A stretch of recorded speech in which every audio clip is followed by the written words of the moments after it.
house." "Do as you please, sir." "That is no answer. Or rather it is very irritating, because a very evasive one. Reply clearly." "I don't think, sir, you have a right to command me, merely because you are older than I, or because you have seen more of the world than I have. Your claim to superiority depends on the use you have made of your time and experience." Promptly spoken. But I won't allow that, seeing it would never suit my case, as I have made an indifferent, not to say a bad, use of both advantages.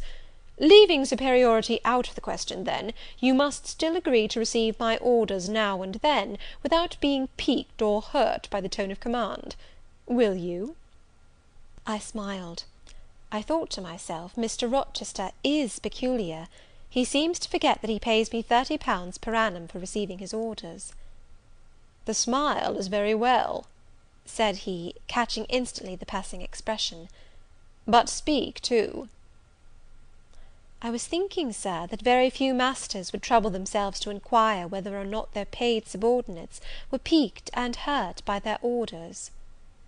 "Paid subordinates? What, you are my paid subordinate, are you? Oh yes, I had forgotten the salary. Well, then, on that mercenary ground, will you agree to let me hector a little?" "No, sir, not on that ground; but on the ground that you did forget it, and that you care whether or not a dependent is comfortable in his dependency, I agree heartily." "And will you consent to dispense with a great many conventional forms and phrases, without thinking that the omission arises from insolence?" "I am sure, sir, I should never mistake informality for insolence. One I rather like, the other nothing free born would submit to, even for a salary." "Humbug! Most things free born will submit to anything for a salary. Therefore keep to yourself, and don't venture on generalities of which you are intensely ignorant. However, I mentally shake hands with you for your answer, despite its inaccuracy; and as much for the manner in which it was said, as for the substance of the speech. The manner was frank and sincere. One does not often see such a manner. No, on the contrary, affectation, or coldness, or stupid, coarse-minded misapprehension of one's meaning, are the usual rewards of candour. Not 3 in 3,000 raw schoolgirl governesses would have answered me as you have just done. But I don't mean to flatter you. If you are cast in a different mould to the majority, it is no merit of yours. Nature did it. And then, after all, I go too fast in my conclusions; for what I yet know, you may be no better than the rest. You may have intolerable defects to counterbalance your few good points." And so may you, I thought. My eye met his as the idea crossed my mind. He seemed to read the glance, answering as if its import had been spoken as well as imagined. "Yes, yes, you are right," said he. "I have plenty of faults of my own. I know it, and I don't wish to palliate them, I assure you. God wot, I need not be too severe about others. I have a past experience, a series of deeds, a colour of life to contemplate within my own breast, which I might well call my sneers and censures from my neighbours to myself. I started, or rather, for like other defaulters, I like to lay half the blame on ill fortune and adverse circumstances, was thrust on to a wrong tack at the age of 21, and have never recovered the right course since. But I might have been very different. I might have been as good as you, wiser, almost as stainless. I envy you your peace of mind, your clean conscience, your unpolluted memory. Little girl, a memory without blot or contamination must be an exquisite treasure, an inexhaustible source of pure refreshment, is it not?" "How was your memory when you were 18, sir?" "All right then. Limpid, salubrious. No gush of bilge water had turned it to fetid puddle. I was your equal at 18, quite your equal. Nature meant me to be, on the whole, a good man, Miss Eyre, one of the better kind, and you see I am not so. You would say you don't see it; at least I flatter myself I read as much in your eye.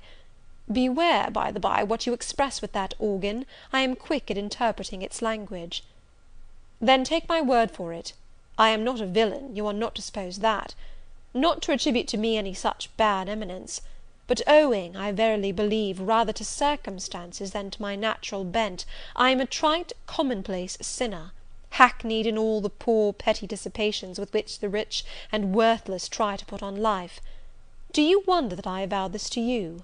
Know that in the course of your future life you will often find yourself elected the involuntarily confidant of your acquaintances' secrets. People will instinctively find out, as I have done, that it is not your forte to tell of yourself, but to listen while others talk of themselves. They will feel, too, that you listen with no malevolent scorn of their indiscretion, but with a kind of innate sympathy, not the less comforting and encouraging because it is very unobtrusive in its manifestations. How do you know? How can you guess all this, Sir? I know it well. Therefore I proceed almost as freely as if I were writing my thoughts in a diary. You would say I should have been superior to circumstances. So I should. But you see I was not. When fate wronged me, I had not the wisdom to remain cool. I turned desperate. Then I degenerated. Now, when any vicious simpleton excites my disgust by his paltry ribaldry, I cannot flatter myself that I am better than he. I am forced to confess that he and I are on a level. I wish I had stood firm. God knows I do. Dread remorse when you are tempted to err, Miss Eyre. Remorse is the poison of life. Repentance is said to be its cure, Sir. It is not its cure.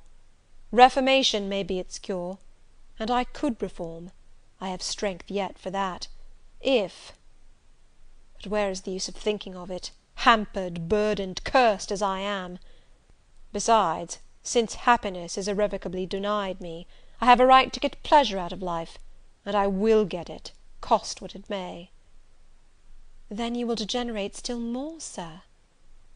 Possibly. Yet why should I, if I can get sweet, fresh pleasure? And I may get it as sweet and fresh as the wild honey the bee gathers on the moor. It will sting. It will taste bitter, Sir. How do you know? You never tried it. How very serious, how very solemn you look! And you are as ignorant of the matter as this cameo head," taking one from the mantelpiece.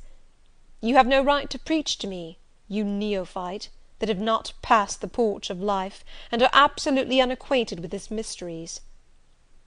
"I only remind you of your own words, Sir.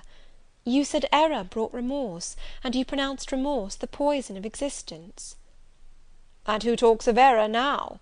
I scarcely think the notion that flitted across my brain was an error. I believe it was an inspiration rather than a temptation. It was very genial, very soothing. I know that.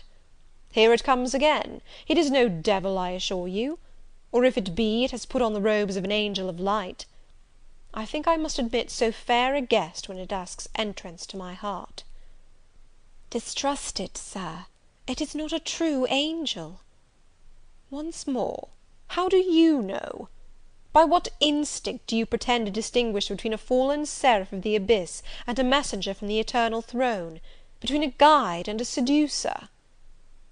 "I judge by your countenance, Sir, which was troubled when you said the suggestion had returned upon you.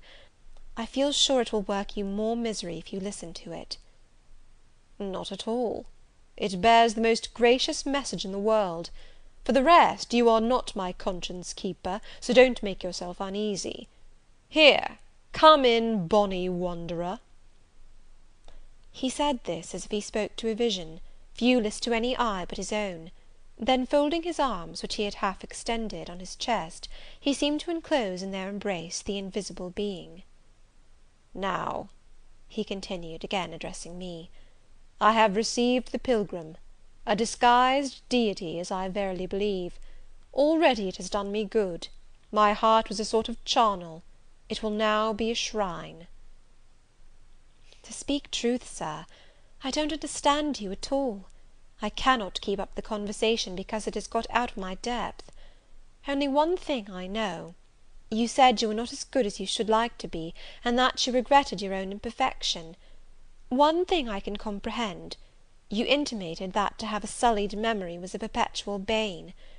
It seems to me that if you tried hard, you would in time find it possible to become what you yourself would approve; and that if from this day you began with resolution to correct your thoughts and actions, you would in a few years have laid up a new and stainless store of recollections, to which you might revert with pleasure. Justly thought, rightly said, Miss Eyre, and at this moment I am paving hell with energy. Sir? I am laying down good intentions, which I believe durable as flint. Certainly my associates and pursuits shall be other than they have been. And better? And better. So much better as pure ore is than foul dross. You seem to doubt me. I don't doubt myself. I know what my aim is, what my motives are, and at this moment I pass a law, unalterable as that of the Medes and Persians, that both are right. They cannot be, Sir, if they require a new statute to legalize them. They are, Miss Eyre, though they absolutely require a new statute. Unheard of combinations of circumstances demand unheard of rules. That sounds a dangerous maxim, Sir, because one can see at once that it is liable to abuse. Sententious sage! So it is, but I swear by my household gods not to abuse it. You are human and fallible. I am. So are you. What then? The human and fallible should not arrogate a power with which the divine and perfect alone can be safely entrusted. What power? That of saying of any strange, unsanctioned line of action, let it be right. Let it be right. The very words, you have pronounced them. May it be right, then? I said, as I rose, deeming it useless to continue a discourse which was all darkness to me, and besides, sensible that the character of my interlocutor was beyond my penetration, at least beyond its present reach, and feeling the uncertainty, the vague sense of insecurity which accompanies a conviction of ignorance. Where are you going? To put Adele to bed. It is past her bedtime. You are afraid of me, because I talk like a sphinx. Your language is enigmatical, Sir, but though I am bewildered, I am certainly not afraid. You are afraid. Your self-love dreads a blunder. In that sense I do feel apprehensive. I have no wish to talk nonsense. If you did, it would be in such a grave, quiet manner I should mistake it for sense. Do you never laugh, Miss Eyre? Don't trouble yourself to answer. I see you laugh rarely, but you can laugh very merrily. Believe me, you are not naturally austere, any more than I am naturally vicious. The low wood constraint still clings to you somewhat, controlling your features, muffling your voice, and restricting your limbs, and you fear in the presence of a man and a brother, or father, or master, or what you will, to smile too gaily, speak too freely, or move too quickly. But in time I think you will learn to be natural with me, as I find it impossible to be conventional with you, and then your looks and movements will have more vivacity and variety than they dare offer now. I see at intervals the glance of a curious sort of bird through the close-set bars of a cage. A vivid, restless, resolute captive is there. Were it but free, it would soar cloud high. You are still bent on going. It has struck 9, Sir. Never mind. Wait a minute. Adele is not ready to go to bed yet. My position, Miss Eyre, with my back to the fire and my face to the room, favours observation. While talking to you, I have also occasionally watched Adele. I have my own reasons for thinking her a curious study, reasons that I may, nay, that I shall impart to you some day. She pulled out of her box, about 10 minutes ago, a little pink silk frock. Rapture lit her face as she unfolded it. Coquetry runs in her blood, blends with her brains, and seasons the marrow of her bones.